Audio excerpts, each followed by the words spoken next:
நட்சத்திரத்துல பிறந்தவங்களுடைய தசா புத்தி பலன்கள் எந்தெந்த தசை வந்து இவங்களுடைய வாழ்க்கையில நடக்கும்? அதாவது முதல்ல கேட்டை நட்சத்திரங்கிறது நமக்கு எந்த ராசியில இருக்கும் அப்படின்றத தெரிஞ்சுக்கிறோம்.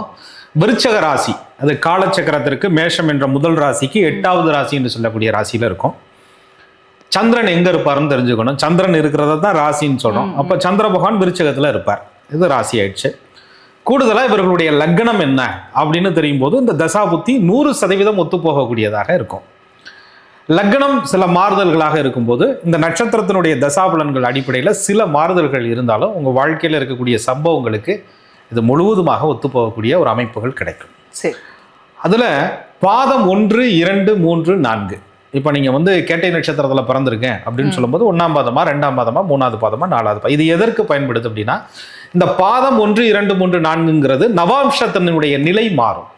அப்ப அந்த நவாம்ச நிலையை வைத்து இவர்களுடைய பலன்கள் அந்த தசா வருடங்கள், இப்ப புதன் திசை 17 வருஷம் அப்படின்னு சொன்னா 17 வருஷம் புதன் திசையும் முழுமையா ஒருத்தருக்கு நடக்கணுங்கிற அவசியம் கிடையாது. 1ஆம் பாதத்துல பிறந்தவங்களுக்கு அந்த 17ல கொஞ்சம் அளவு குறைந்து 16, 15 அப்படி அமைப்பு. 2ஆம் பாதங்கிறது அதுல பாதி, 3வது பாதங்கிறது அதுல பாதி, 4வது பாதத்துல கடைசியில பிறந்த ஆளுகளுக்கு புதன் திசை வெறும் 4 மாசம் 2 நாள் வெறும் 4 நாள் இருந்த அமைப்புகள்லாம் இருக்கு.